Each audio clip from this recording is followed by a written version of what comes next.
ke lingkungan lebih 60 dah masuk jadi warga emas. Jadi banyaklah kerja-kerja kita ni, saya sendiri merasakan bahawa kelulusan yang ada ni, yang berjela-jela pun dah tak guna lagi dah. Dah tak ada orang nak kita pun. Nak minta orang nak interview pun orang cakap, you are overqualified, you are too old, awak dah tua kan. Ha? Jadi apa yang ada yang perlu kita minta pada Allah. Cuma Allah saja boleh menolong kita. Masya-Allah. Jadi dari segi soalan bila turning point-nya, sebenarnya saya bukanlah nakal dari muda. Saya tak nakal dari muda. Kalau ada rezeki, saya selalu buat derma dah, sehinggakan saya dapat mendirikan sebuah pesantren di Indonesia. Dan saya sendiri dapat merasa nikmat macam mana menderma ke jalan ini. Apa yang saya sentuh semua jadi ketika itu. Ada je rezeki datang selit sepit, kata orang Johor. Dia pintu ni ada rezeki, pintu sana ada rezeki. Jadi inilah yang membuat saya pergi mengembangkan sayap saya, pergi ke Afrika. Di Afrika dengan tak ada apa-apa, dengan tak ada kenalan dengan apa semua. Dan insya-Allah sambutan orang sana pun baik. Dan saya dapat menjalankan, membuat beribu rumah saya buat untuk orang susah. Untuk orang susah. Hingga kan kerajaan kita pun lambat nak iktiraf saya. Dia dah tengok baru agak dah buat. Dia fikir baru nak sign. Saya dah buat, saya dah lama dah hampir 25 tahun di sana. Dan hingga kan kerajaan sana menawarkan saya projek buat air. Saya suka dengan projek-projek yang ada social engineering ni. Yang humanitarian in nature. Biar orang dapat air. Air kan penting dalam hidup. Penting pokok untuk binatang, ya, untuk bumi. Projek-projek macam ni saya suka. Mungkin dengan niat ini, maka kerajaan sana beri saya lombong emas. So saya buat emas pula. Benda kita tak minta, benda datang.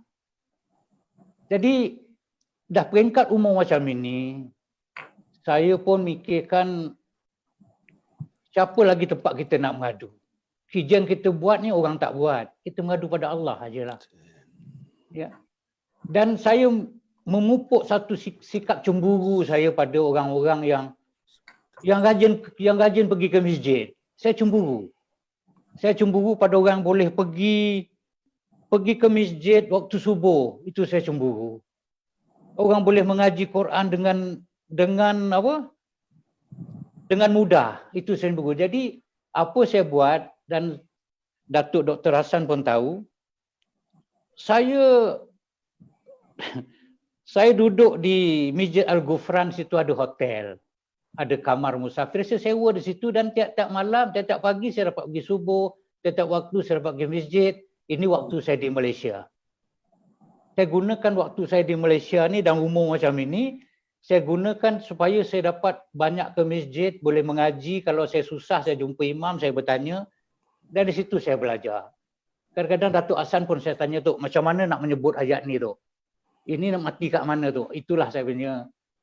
Saya belajar segitu. Sebab dulu sekolah agama ada di Johor, tapi oleh sebab sekolah tu ada pagi petang, lepas darjah 3 masuk jam 4 sampai pukul 4 saya sekolah belah petang. Jadi saya tak dapat sekolah agama.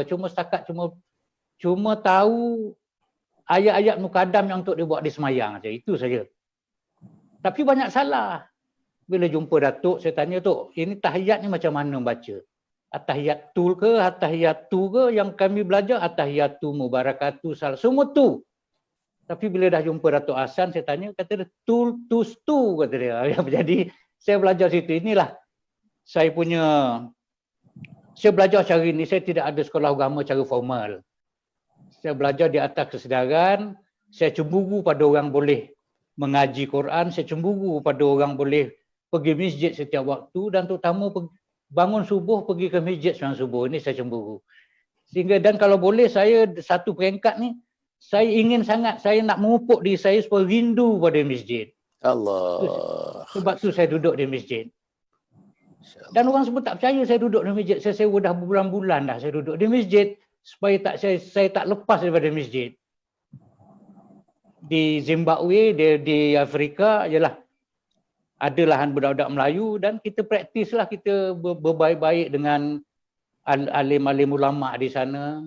Dan saya pernah pergi di Afrika sama Datuk Hassan, saya kenal kanan Mufti Ming, bawa di sana, dan adalah kita derma. Saya nak berdakwah, saya tak pandai. Mungkin saya dari segi action saja, dari segi tindak laku. Ada satu masyarakat, ada satu kumpulan yang suka buat dakwah dan beri makan pada orang-orang susah. Situ yang beri makan tu saya masuk campur. Dan ramai yang masuk Islam. Orang perempuan masuk Islam. Dan ramai yang bukan Islam dah mula datang mengendik untuk masuk Islam. Allah. Mungkin dia nak makan, tapi dengan cara itu, dia dapat makan tiap-tiap bulan, kita kasih dia kasih barang-barang dapur lah. InsyaAllah cara saya berdakwah macam tu. Tapi untuk saya nak mengeluarkan hadis ke apa, berhujah dalam dakwah, saya tak pandai. Itu saya terus terang. Cuma kalau boleh, saya sekarang ni dalam peringkat untuk mengajak diri saya supaya rindu pada masjid. Allah. Itu sajalah buat setakat ini. Ya. Terima kasih Dr. Hassan Muhammad Ali. Saya rasa saya mendengar pada malam ni amat sebab. Saya nak mengulas apa pun jadi macam buntu seketika. Tuan-tuan yang dirahmati Allah. Bayangkan apa yang beliau kongsikan bersama dengan kita. Masya-Allah. Semua ni tuan-tuan, kita boleh bercakap tuan-tuan, tapi kita nak berbuat. Ya Allah. Dr. Hassan Muhammad Ali. Ya. Orang melakukan kerja amal bakti ni bukan orang yang sekadar diiktiraf ulama semata-mata. Bukan ustaz sahaja, bukan imam masjid. Bayangkan tuan-tuan, kalau seorang guru agama yang menyampaikan pelajaran agama ada bahagian baik.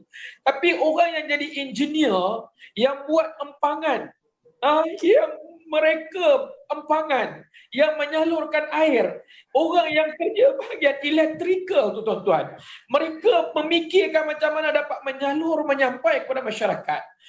Air sampai kepada orang ramai, orang ambil wudu, mereka membersihkan diri, itu tak ada pahala tuan-tuan. Bayangkan macam mana tadi bila saya tanya tentang soal turning point itu bermula, beliau kata ada kesedaran. Tetapi dalam masa yang sama hambatan duniawi pun datang. Tapi dalam masa yang sama keadaan diri dan hidup pun juga menuntut untuk sesuatu ke arah yang amat penting dan hebat. Tetapi dalam masa yang sama kesedaran keinsafan itu ada. Walaupun asas-asas tertentu tak kita peroleh dan dapat, tapi saya harap Dr. Hassan berkawan dengan Datuk Dr. Hassan Ali kena ambil peluang, maksud saya. Kena ambil peluang ini. Bayangkan tuan-tuan muslimin dirahmati Allah, sebelum saya berpindah kepada tuan rumah kita, ketika mana para sahabat Rasulullah SAW, ini disebut hadis yang sahih riwayat Imam Muslim. Ketika mana Rasulullah SAW bertanya, "Mahukah kamu aku memberitahu akan sesuatu amal yang dibuat yang boleh menyebabkan dosa-dosa kamu diampunkan dan tingkatan darjat kamu dinaikkan?" Para sahabat sekalian pun menjawab, "Ya wahai Rasulullah, aku mau." Maka Rasulullah memberitahu, marilah kita dalam hidup ini, dalam meniti usia yang kita Allah bagi peluang ini, jangan tinggal 3 perkara. Iaitu yang pertama, kita suka orang yang menyempurnakan wudu dan duduk dalam keadaan berwudu. Allahu Akbar. Kalau itu satu keadaan. Yang kedua tuan-tuan, seseorang yang apabila dia nak dan suka mengunjungi rumah-rumah Allah untuk bersolat sembahyang fardu 5 waktu. Tuan-tuan, orang hari ini berebut-rebut untuk solat fardu Jumaat sahaja semata-mata.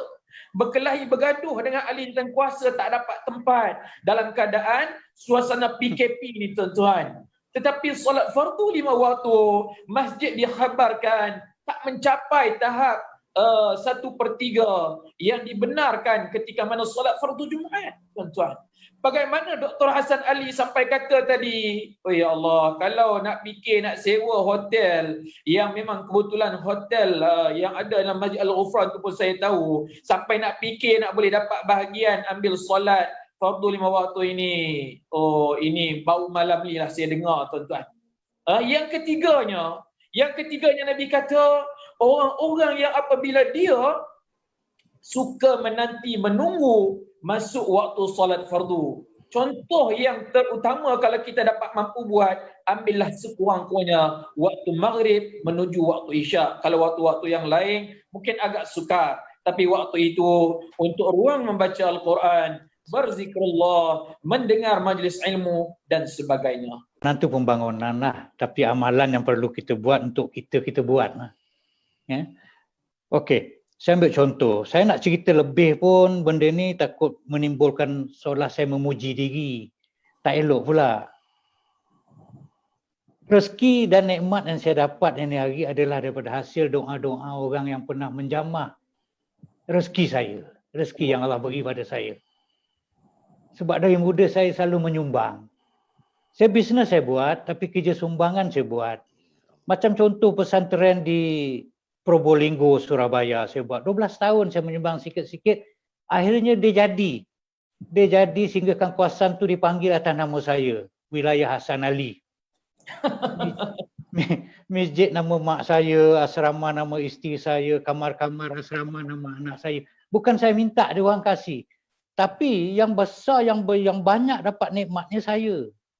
Segala apa saya buat jadi. Jadi bisnes saya jalan, amal ni saya buat. Dan tidak ada politik. Orang sana betul-betul dapat duit, tak ada nak kisah mengisi cat warna hijau ke, nak cat warna biru ke, tak ada. Ya, tak ada benda tu semua. Tak macam satu masjid di kampung saya buat, kubahnya hijau, besok orang politik ni pergi naik ramai-ramai ngecat jadi biru. Jadi benda-benda macam tu. Jadi kita nak buat benda ni cari ikhlas. Ikhlas ni bukan senang. Ikhlas banyak cabaran. Kita mudah tak ikhlas kalau kita tak sabar dengan cabaran. Sini pengalaman saya. Hasil saya bawa, saya dapat daripada Afrika ke, walaupun orang tahu apa ada di Afrika, negeri miskin. Tapi saya berjaya menyampaikan cita-cita mak saya. Dia kata kalau boleh anak dia semua pergi ke Mekah. Saya dapat hasil, saya bawa semua adik-adik saya yang belum pergi ke Mekah. Mungkin dengan doa-doa dia orang, rezeki saya baik, akhirnya semua adik-adik saya 14 saya bawa. Mungkin dengan doa-doa dia orang, laki bini, anak beranak semua saya bawa. Sehingga kan mak-mak saya, sehingga sampai 2 bas lah saya bawa. Tapi kalau saya nak cerita seolah saya macam memuji diri, hilang pula saya punya ini kan. Jadi benda ni semua yang kita dapat sekarang ni, yang saya rasa nikmat rezeki yang saya dapat semua hasil daripada doa-doa orang yang pernah menjamah rezeki yang Allah kasih pada saya. Itulah dia. Jadi saya tak bimbang saya pergi Afrika ke, pergi mana ke, orang cakap tak bahaya. Kata saya kalau kita serahkan diri pada Allah, niat kita baik, insya-Allah orang ramai nolong kita. Dan ternyata ramai orang menolong saya, semua nak menolong. Walaupun dia orang hitam, banyak orang tak percaya orang hitam ni suka menipu. Tapi dengan saya, insya-Allah tak ada, so far tak ada bahaya, semua nak menjaga saya. Yang baik semua nak kasih pada saya. Jadi saya rasa benda-benda ini semua daripada hasil doa kawan-kawan, saudara mara yang pernah menjamah rezeki yang Allah kasih pada saya. Kalau saya nak cerita lebih nanti kata orang, macam kita saya mengungkit pula, jadi tak ikhlas pula, berbangga, riak dan sebagainya. Tapi kalau untuk nak beritahu orang bahawa kalau kita bersedekah sama, bukan bersedekah lah, kita yang ada tu dia mampu. Tapi oleh sebab dia adik-adik saya bawa macam pergi ke Mekah. Dan bukan dia tak mampu, bukan dia tak pernah pergi. Dan dia tak layak terima sedekah pun. Dan saya pun tak cakap sedekah hari ini untuk mencukupkan kota, hasrat saya, adik-adik saya nak biayai pergi ke Mekah. Maka dia pergi. Sudah tentu mereka berdoa. Mesti ada selit doa untuk saya. Allah. Mesti punya. Malam-malam macam mana pun, buruk-buruk dia pun, mesti ada doa untuk saya depan Kaabah. Mungkin doa tu sangkut. Maka saya dah dapat nikmatnya. Allah. Masya-Allah. Jadi benda-benda ini, dan hidup saya tak pernah susah. Kering pernah. Tapi hidup taklah susah. Tapi hidup tak pernah susah. Sentiasa ada, makan ada. Susah sangat. Saya dah duduk di masjid ni dah Dah 4 bulan saya duduk, 3 bulan, 4 bulan. Sempatlah khatam, dapat belajar Quran, dapatlah khatam apa semua. Tak betul tidak wallahualam, tapi saya buat. Dan saya akan belajar semua. Dan saya tak pergi Afrika kali ini sebab Covid lah, sebab ni apa masalah pandemik ni dah 5 bulan. Orang sana pun dah menjerit. Jadi kerja ni kita buat, yang dakwah ni pun kita buat, yang dakwah untuk diri kita ni kita buat juga. Dan saya percaya kalau kita buat orang senyum. Saya pernah menangis depan Kaabah bila saya bawa mak-mak saudara saya, bapa saudara saya semua. 80 orang, 88 orang saya buat ngiling Kaabah semua saudara saya.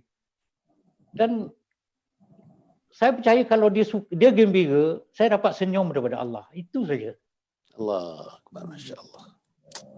Dapat Allah senyum pada kita pun cukuplah. Dan saya tengok semua saudara saya, ni semua itu saudara saya, semua saudara saya. Amat membanggakan saya. Tapi saya senyap, saya tengok dan saya menangis. Dan sudah tentu mereka mendoakan saya. Sebab tu rezeki saya tak kering. Hingga sekarang sampai pergi Afrika. Allah Ta'ala kasih rezeki untuk saya. Dan ada lumbung emas pula tu. Saya pun tak terfikir benda ni. Ada lumbung emas. Ada lagi 2-3 dan kerajaan kasih 18 lagi lumbung emas pada saya. Saya tak terbuat. Terlampau banyak. Dan tak ada orang nak mengikut saya pun. Dan orang tak percaya. Dan saya percaya ni hijrah. Kalau kita nak lebih, kita kena hijrah. Jadi saya tak dapat nak bercakap panjang sebab banyak sangat kerja baik yang saya buat. Kalau saya cerita nanti orang kata saya riak. Saya berbangga. Saya takut. Saya takut benda-benda gini. Masya Allah. Alhamdulillah. Jadi dakwah saya buat dengan cara perbuatan saya. Cara perbuatan saya. Saya tak ada.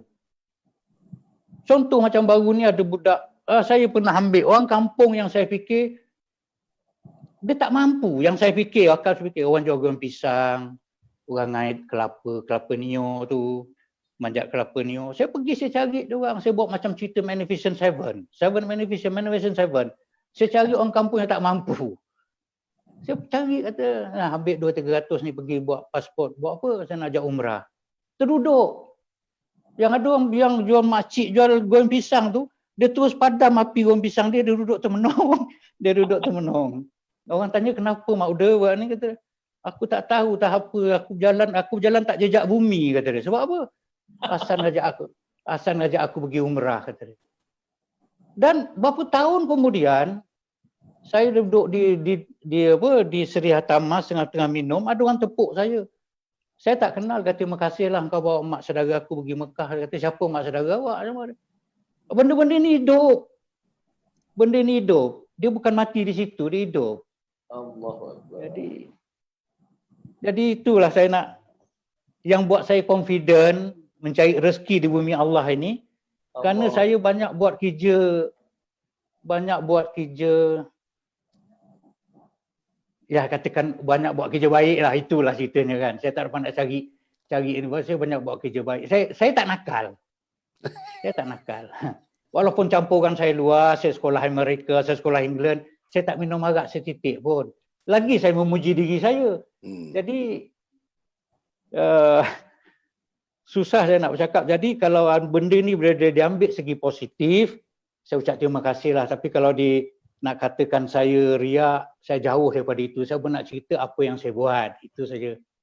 Nak rezeki, kita kena berbaik sama Allah Ta'ala. Kena selalu berbual sama Allah Ta'ala. Sebab tu saya selalu duduk di masjid. Saya kalau dapat, saya tak nak lari daripada tiap-tiap waktu berjemaah di masjid. Dan pada anak-anak saudara saya, pada anak saya, isteri saya, rajin-rajinlah berbual dengan Allah. Baik, waktu mana pun, maksud saya rajin-rajin semayang. Jangan tinggalkan semayang. Allah. Dengan itulah cara kita dapat berbual sama Allah Ta'ala, kita minta pada dia. Nak minta pada Allah. Minta pada makhluk, kadang-kadang kita kecewa.